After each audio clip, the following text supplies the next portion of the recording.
El propósito de la enseñanza del español es acercar al estudiante a la lengua y la cultura, no reducir la clase únicamente al acercamiento a la lengua a través de la gramática, de lo lexical, sino también encontrar esa relación entre lengua y cultura, ¿sí? Porque hablamos español en muchos países, pero tiene unas formas particulares en cada región, ¿cierto? Entonces, uno también tiene que estar acorde con el propósito del estudiante. ¿Qué buscan los estudiantes cuando aprenden un nuevo idioma? Comunicarse, ¿sí? Y uno también piensa, bueno, ¿cuáles son esos escenarios que en un futuro el estudiante va a habitar? En este caso uno piensa, por ejemplo, en una interacción con la cultura, en una interacción con las personas. Entonces, por eso se hace necesario esa articulación entre lengua y cultura. Que todos esos contenidos gramaticales tengan sentido a partir de un uso, a partir de ese componente funcional que va a posibilitar encontrar ese sentido allí. Primeramente, lograr que el estudiante pueda comunicarse en la lengua que está aprendiendo. Pues todos sabemos que ya a partir del enfoque comunicativo, del marco común europeo, la comunicación en la vida real, en tareas cotidianas, es pues como el objetivo principal, el objetivo primario. Obviamente eso va más allá de un contenido lingüístico, solamente saber conjugar o saber vocabulario. Esto conlleva tener nociones sobre cómo funciona la cultura meta, temas pragmáticos de qué cosas son apropiadas o no apropiadas en ciertos contextos, en ciertas situaciones. Entonces yo creo que básicamente es preparar a nuestros estudiantes para que puedan desenvolverse en situaciones de la vida real y cotidianas en la cultura y el país donde se habla la lengua que están aprendiendo. Sobre la filosofía de enseñanza que tengo, me gustaría empezar diciendo, antes de contestar las preguntas, que mi filosofía de enseñanza, pues aunque es bastante particular, siempre la negocio con la cultura institucional en la cual esté inmerso. La primera aclaración, digamos la primera pregunta que hace parte de esta filosofía es el asunto de los principios y de los principios sobre todo que uso para enseñar la lengua.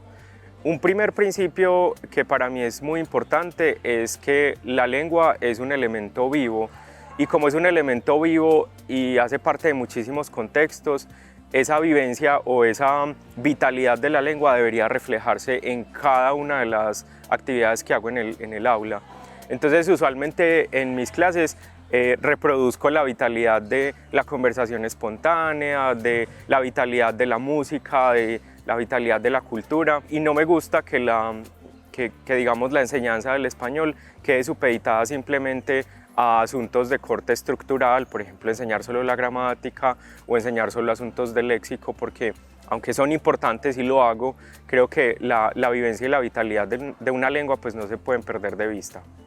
Otro de los principios que uso es leer muy bien cuáles son los elementos básicos de la cultura institucional desde lo mesocurricular y lo microcurricular e intentar aplicarlos lo más que se pueda al aula. Recuerdo que en diferentes instancias en las que enseñé pues había una definición muy concreta de cuál era la columna vertebral en la enseñanza y en el microcurrículo. Por ejemplo, en las universidades privadas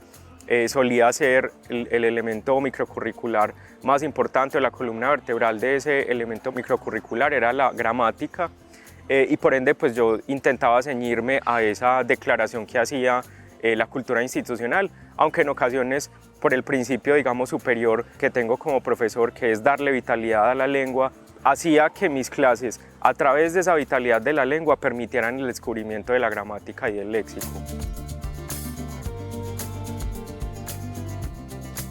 Bueno, mis tareas como docente de español, y creo que eso es un principio general para todo proceso de enseñanza-aprendizaje, es planear una clase coherente, como mencioné ahorita, con los propósitos que tiene el estudiante y con los propósitos que cada profesor tiene de enseñar español. Entonces, planear una clase, también preparar el espacio, disponer de ese espacio para un adecuado proceso de enseñanza y aprendizaje.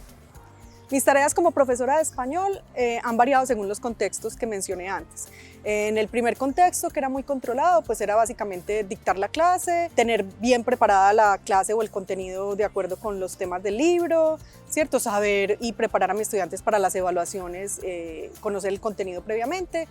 En el contexto NEAFIT o digamos en un programa de inmersión es un poco más libre, aunque sigue siendo, digamos, prepararse bien, conocer los contenidos, conocer el currículo, motivar al estudiante en clase, preparar actividades variadas, que las destrezas todas se trabajen en el curso, etcétera. pero en el contexto en que me desenvuelvo ahora y que me parece que es muy importante porque yo creo que es un poco el futuro de muchos de ustedes que van a ser docentes de clases personalizadas, ya sea presenciales o a través de una plataforma, es básicamente diseñar un plan de trabajo en el que estén acordes los contenidos con el nivel del estudiante, con sus necesidades, con sus intereses, preparar clases que sean motivadoras, donde el estudiante tenga también autonomía, crear materiales que sean atractivos, que estén actualizados, promover la participación del estudiante para que pueda comunicarse, tratar de incluir diferentes tipos de inputs o muestras de lengua para que el estudiante esté en contexto, con comprensión de escucha, con textos escritos, que haya interacción oral, ir más allá si en caso de que el estudiante esté preparándose en el futuro para una certificación, pues preparar al estudiante para alguna toma de exámenes o este tipo de cosas. Sobre mis tareas como docente de español, yo diría que va en sintonía un poco con lo que usualmente se hace en un contrato, que es cuáles son mis derechos y cuáles son mis deberes. Siento que uno de mis deberes principales como docente de español es no perder de vista que estoy enseñando una lengua meta. Y cuando estoy enseñando una lengua meta, pues debo enfocarme en que todo lo que hago esté encaminado a la adquisición o a la apropiación de esa lengua meta. Yo siento que en ocasiones algunos contextos en la enseñanza del español o algunos profes han tomado la iniciativa de irse por otros caminos cuando están enseñando español y enseñar otros contenidos que no son propios realmente de la vitalidad o del genio de la cultura y de la lengua. Y creo que una de las tareas o uno de los deberes principales de un profesor de lenguas y sobre todo de lengua española es concentrarse en que haya adquisición. Otro de los grandes deberes que tiene un profesor de español es entender su grupo de estudiantes y adecuar los elementos que propone desde lo microcurricular para que haya eventualmente una real adquisición por parte de los estudiantes. Hace poco estaba discutiendo este asunto sobre es responsabilidad del profesor explorar o reflexionar sobre asuntos metacognitivos y mi respuesta es rotundamente sí. Un profesor, y sobre todo en el área de lenguas, debe ser capaz de explorar asuntos metacognitivos de tal manera que sus propuestas didácticas estén en sintonía con esa metacognición que promueve o que identifica en los estilos de aprendizaje, en las formas de aprender de los estudiantes, en la forma como los estudiantes entienden los espacios de aprendizaje como espacios que propician una seguridad y una protección. Y reitero, una de las tareas siempre de los profesores es hacer que sus aulas sean espacios seguros y es uno de los principios que constantemente promuevo en mi enseñanza. Bueno, mis metas como docente siempre es facilitarle a los estudiantes el acercamiento a la lengua y la cultura, ser un mediador entre la lengua y la cultura y darle posibilidades a los estudiantes, posibilidades de pensar el mundo de una manera diferente, también de, por ejemplo, en el caso de Colombia, de ver Colombia desde otra perspectiva, ¿cierto? Que no sea únicamente desde las drogas, quizás desde lo malo, desde lo negativo, sino también allí que hay otras formas, ¿cierto? Hay otras posibilidades también en la cultura, hay cosas interesantes por explorar, entonces llevar esa otra perspectiva también es una de mis tareas y obviamente facilitar ese proceso según el contexto y las posibilidades que también ofrecen los estudiantes. Bueno, mis metas como docente, pues principalmente es que el estudiante disfrute y aprenda. ¿Sí? Que el proceso de aprendizaje pues sea exitoso, ¿cierto? Que el estudiante logre comunicarse con un hablante nativo y en contextos pues, donde lo necesite de manera fluida, que pueda entender cómo funciona la cultura también, ¿cierto? Que esté preparado para enfrentarse a las situaciones de la vida diaria lo mejor posible y también pues que las clases sean agradables, o sea, que fluyan, que el estudiante se sienta motivado, se sienta interesado, disfrute su proceso. Una de mis metas principales como docente, o bueno, parte de mis metas principales como docente es intentar que lo que les estoy entregando a los estudiantes en cada interacción sea algo que yo sé que es nuevo para ellos o que yo sé que va a tener un elemento nuevo que les va a permitir descubrir nuevas posibilidades o oportunidades en la lengua o en la misma cultura. Otra de mis metas como docente es siempre hacer una lectura muy juiciosa de mis estudiantes y que cada lectura que hago de ese grupo de estudiantes permita hacer cambios desde las propuestas didácticas. Yo diría que una meta grande como profes que siempre debemos tener es actualizarnos constantemente y que cada uno de las propuestas que llevamos a clase estén en sintonía con esa actualización. Bueno, en general un maestro eficaz creo que lo caracteriza la dedicación, porque en ocasiones, pues por ejemplo, terminas tu jornada laboral pero después estás, por ejemplo, pensando qué hacer en la próxima clase, estás incluso planeando. Entonces uno allí siempre como tiene esa constante de qué voy a hacer mañana, qué puedo hacer mañana, o encontré un texto, encontré una canción muy interesante que creo que puedo articular a mi clase o la puedo articular para enseñar este tema. Entonces creo que es esa dedicación, es también esa flexibilidad para modificar o hacer las modificaciones pertinentes según el contexto. Es decir, no hice una planeación y ya con eso enseño toda la vida. No, uno entiende que las generaciones cambian, los estudiantes cambian, surgen nuevas posibilidades, herramientas digitales, entonces allí también es esa flexibilidad para hacer los cambios y adaptar y renovar esas planeaciones que tú tienes y las actividades que tú haces como profesor. Y algo también importante es la paciencia, porque los estudiantes tienen diferentes ritmos y estilos de aprendizaje. Entonces, unos van muy rápido, otros van muy lento, y tienes que saber mediar eso en clase, por ejemplo. Entonces, esa paciencia de entender que cada persona tiene su proceso, también su momento, es fundamental para un profesor.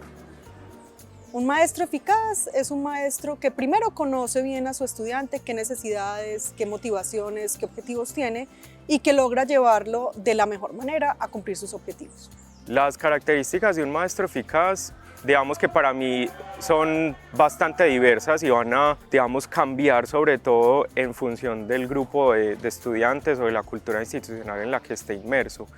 Pero definitivamente un maestro eficaz en el contexto de la enseñanza de lenguas adicionales es un maestro que tenga esa, digamos, esa sensibilidad hacia el cambio y esa sensibilidad hacia la misma diversidad que hay en sus aulas. Yo me he encontrado constantemente con profesores, además porque he tenido la oportunidad de formar futuros profesores de español y me he encontrado con profesores que todavía tienen muchos prejuicios sobre ciertas nacionalidades o sobre ciertas posturas o visiones del mundo, y creo que un maestro eficaz en el contexto de lenguas adicionales debe ser capaz de ser sensible a las diferencias, entenderlas, tener paciencia sobre las diferentes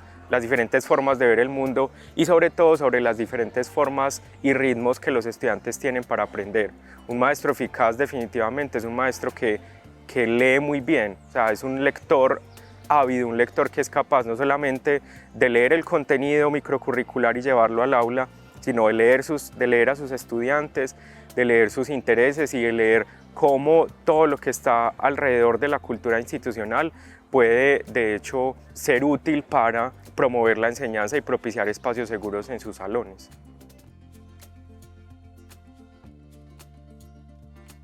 Bueno, creo que el español se aprende mejor cuando hay un entorno, una clase que se convierte en un espacio seguro y cómodo para el estudiante, donde el estudiante se pueda equivocar, donde el estudiante se pueda reír, donde el estudiante pueda interactuar y que el profesor también genere ese espacio, ¿cierto? Y haya una comodidad allí, porque el filtro afectivo, la parte emocional también juega mucho a la hora de aprender. Entonces, crear ese entorno seguro y aprender español en un entorno seguro facilita mucho mejor el proceso de aprendizaje. Y también contar con diferentes actividades, por ejemplo, actividades variadas, actividades que usen diferentes recursos y también le posibilite al estudiante comunicarse. El español se aprende muchísimo mejor si la persona está muy motivada. Es decir, cuando un estudiante está en un contexto como el de Estados Unidos, que está tomando a veces el español como una obligación o requisito, no vamos a decir que no haya estudiantes que obviamente le cojan amor a esa lengua durante el proceso, se enamoren y lo logren, pero obviamente el estudiante que está tomando una clase de lengua porque quiere aprender la lengua, porque realmente está súper motivado, porque tiene unas metas claras, es el estudiante que va a lograrlo de forma más rápida y efectiva, creo yo. Sobre cómo se aprende mejor español, la pregunta es bastante, pues digamos que tendríamos que devolvernos un poco más, y es cómo se aprende mejor. Definitivamente no hay una respuesta definitiva, de hecho sigue siendo algo que nadie sabe, es de ignorancia para todos saber cómo se aprende mejor o cuál es la receta para que algún contenido sea más digerible para un estudiante. Yo diría que no hay ninguna forma de aprender mejor o peor una lengua o de aprender mejor o peor un contenido, pero sí hay formas en las que podemos propiciar que los contenidos que llevamos eventualmente con una cercanía al estudiante, a su estilo de aprendizaje, a sus formas y a sus ritmos, pues digamos se acerque a la posibilidad de que se convierta en un aprendizaje real para la vida. Definitivamente un aprendizaje más contextualizado del español y que vincule elementos culturales y sociales va a permitir que haya una, digamos al menos una asociación más clara entre lo que se está aprendiendo de la lengua con lo que se está viviendo de la lengua en la cotidianidad. Así que yo diría que la mejor posibilidad para aprender mejor español es acercar la lengua a la realidad de esa misma lengua.